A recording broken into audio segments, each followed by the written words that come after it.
Oh my god, I've had to get my finger involved now.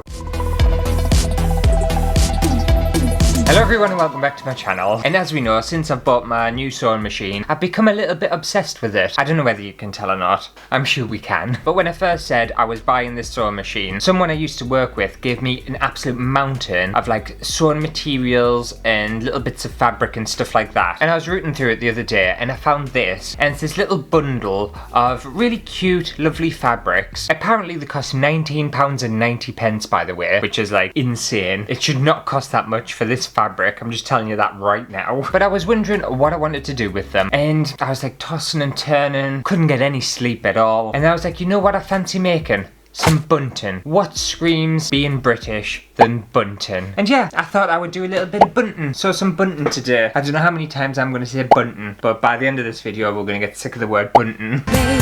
And I know normally when I get my sewing machine out and stuff, it's classed as like a sewing machine adventures episode. This isn't, because I feel like this is going to be a rather simple sewing project. I want to reserve the sewing machine adventure series for like more advanced, kind of ambitious sewing things. This is just like a little afternoon, you know, rainy day activity. That's what this is. It's nothing like meaty like a sewing machine adventures. That's how my brain works anyway. No one else as well, but mine does. So to start off with this little bunting project, I thought I would just kind of freehand a lovely little triangle out of this fabric and just kind of cut it out, not take it too seriously or anything, and realised, you know what, this is going really badly already and I've only just started. So I scrapped that and decided to get my shit together and make an actual template of a triangle, measure it all properly, cut that out, trace around it, and then cut a piece of fabric out. So I got an actual triangle, a proper bunting triangle, and not the hot mess that I had before. And to be fair, as I was doing this, I was like, I'm really struggling for some reason, and I think it's because all this fabric is so creased because it was folded in a very specific way. So I even got my iron out and I ironed every single piece of fabric, which is something I wasn't expecting to do. But you know what? I'm all about putting hard work in and making the effort. Bullshit. No cutting corners here. Once my fabric was all ironed out, I finally just got round to cutting loads of triangles. And I've got them here. How fun, how cute. I think this will make like lovely bunting, won't it? Look at that. And in order to do this, I don't think it's going to be very difficult. I'm basically just gonna get two bits of my fabric. I'm gonna want to lay them flat and inside out. So I'm gonna sew it inside out like that. And I'm just gonna pop a couple of clips on just to keep everything in place. As soon as you start to half-ass things and try and cut corners and stuff, which is something I'm learning and something I keep whinging on about, it's when everything starts to go wrong. Maybe the curse has somehow been lifted. And if you keep repeating the same mistakes, which I tend to do, apparently it means you're a psychopath or something, or a sociopath, I can't remember which one. But I don't think I'm either, so I need to just stop cutting corners. Okay, gorgeous. I'm going to leave this bit open because we're going to sew this bit to like a, I don't know what it's called, a stringy bit of fabric later on. Grab my sewing machine that I've already threaded because I'm a professional. I'm also going to put it on a zigzag stitch because I did read online that it's a stronger stitch, and if you ever wanted to wash your bunting, if you have it on a zigzag stitch, it's going to last longer.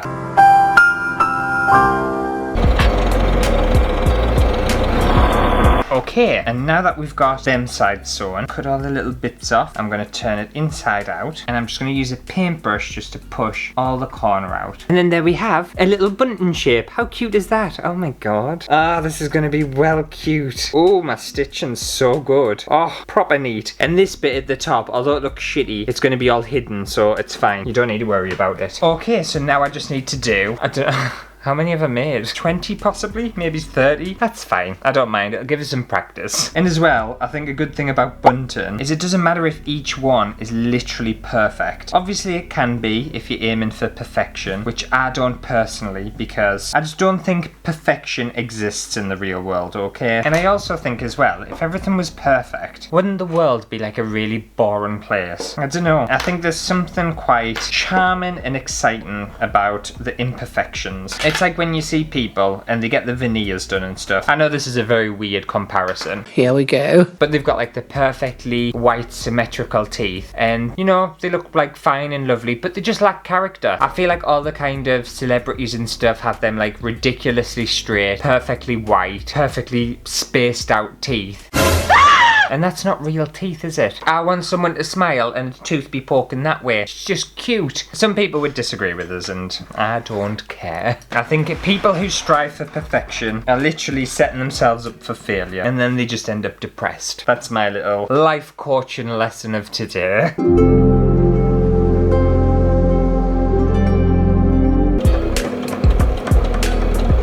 Oh, I've had a bit of a disaster with this one. My machine decided to start eating it. Good job I was talking about not being perfect, because this one's been chewed up at the end. It's done it again. What are you doing? Oof, I think I might have to throw this one away. What have you done that for? What a little turd. Right, you've got one more shot, but you're really wrecking this fabric. Please be nice to it. This bit of bunting's gonna have to be hidden. Oh, absolutely not. I'm gonna have to throw this one away. I have no idea what just happened there, but my sewing machine is literally eaten. Look at the state of this. What happened to that? It's like shredded my bit of fabric. I don't know. Sometimes I feel like my sewing machine has a mind of its own. There was no rescuing that one. Come on, don't start with us. We were having a really nice time earlier on. There we go, that was a lot better. I'm not sure what happened with that last one.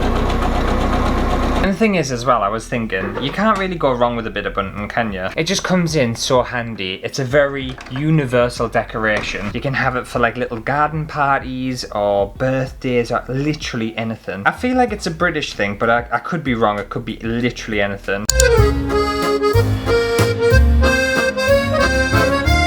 I feel like bunting is just a worldwide decoration. I don't think any country or culture owns it. Oh my god, these could be little hats, couldn't they? I've just realised, little cute, ooh, little hats. No. Right, second lovely little one done. Oh my god, party.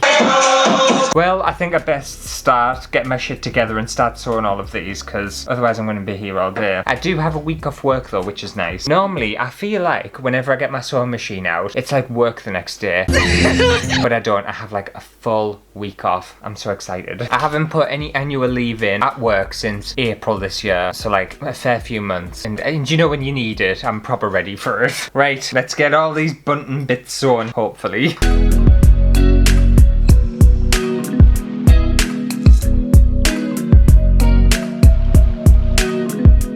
Okay, so I'm just over halfway done, and considering that's taken me about half an hour, look how many I've sewn. Look at all that, in the space of half an hour. I'm becoming like a proper speed sewer. Obviously I know like other people out there, this would take them like 10 minutes. But half an hour to do all this, oh. And considering before I was allergic to sewing, crazy. But I think it's gonna look nice, I think it's gonna look very good. Haven't had any other issues with it jamming in the sewing machine. I think what happened is I was trying to get the fabric to the very end rather than leaving like a seam allowance. So the fabric was getting like stuck under the machine. I think that's what's happened. Oh, I've got an itchy foot. I'm just scratching it with my other foot. Yeah, it's good. Oh, it's so nice. Oh, it's still there. Thought I got it, but I haven't. Oh, the toe's so itchy. I'm definitely getting there. I think I've got it now. Sorry about that. So now we just need to do all of these patterns and then we should be on to the next bit, which I don't really know how I'm going to do the next bit, but I don't think it's going to be complicated. This stuff of like sewing things and turn it inside out, I've done before. The next bit I've never done, I don't think. But I also think it'll be like pretty straightforward. This toe's still itchy. I'm so sorry. Oh my god. I've had to get my finger involved now. Yeah, spank me. What is going on? It's my big toe. It is just so itchy. Ah. I know this looks so wrong, but I don't care. Anyway, let's get back to sewing and stop having weird scratchy toe orgasms.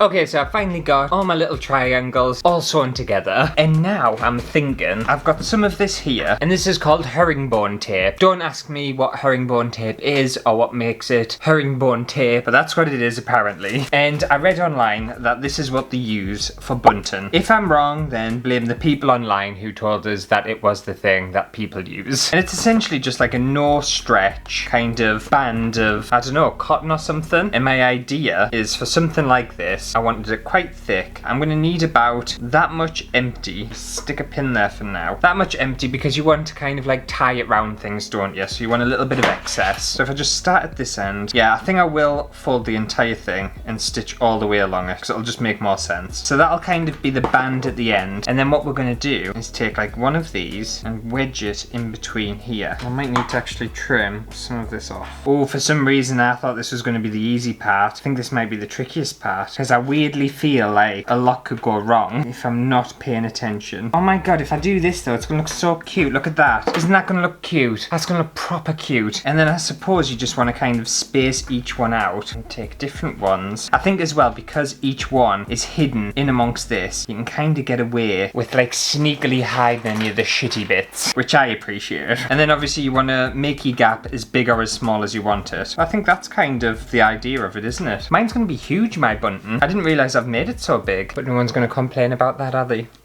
Oh my god, he's having a stroke. Also, I find it funny as well. Like, I feel very domesticated doing like my little sewing and stuff, and I find it very kind of cute. But I find it very odd that in this day and age, there are like married people, so like men and women and stuff. Okay, that was homophobic. And obviously, they both go out to work, they work their asses off, work a lot of hours and stuff. Yet for some reason, the man, I know this is gonna seem out of the blue, but it's just been on my mind recently. But for some reason, the man seems to expect the woman in the relationship, the wife, to do like all the cooking and the cleaning and just basically be like a skivvy. And I just find it very, very odd. Like, fair enough, if one's working and one isn't, totally fine. But if both people are working, surely they're both responsible for like the cooking, cleaning, upkeep of the house and stuff. And like, I find it weird. Like, if you're a straight couple and stuff and your husband or whatever expects you to do all the housework, I just find it very, very odd. I personally wouldn't put up with it. And also all the childcare and everything. The amount of like women I see who are essentially responsible for the children, and like the dads just don't seem to get off their ass and do anything. I just find it weird. I know it's not going to be all people, absolutely not. I know there's plenty of people out there who have like shared responsibility and do their own fair share of like stuff around the house and whatnot, but there's still a lot of people who have these very kind of outdated views on marriage and relationships, and that a woman needs to do everything. If I was a woman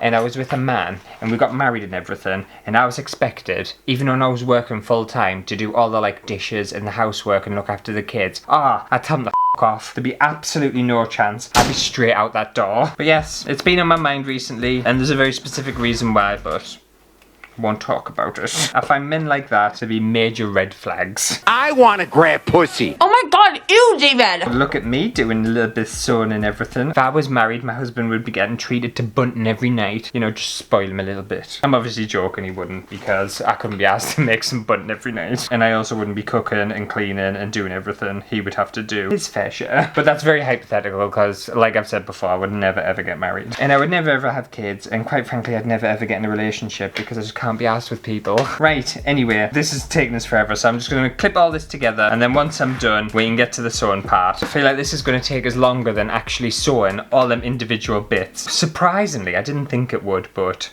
it's looking like it's going to.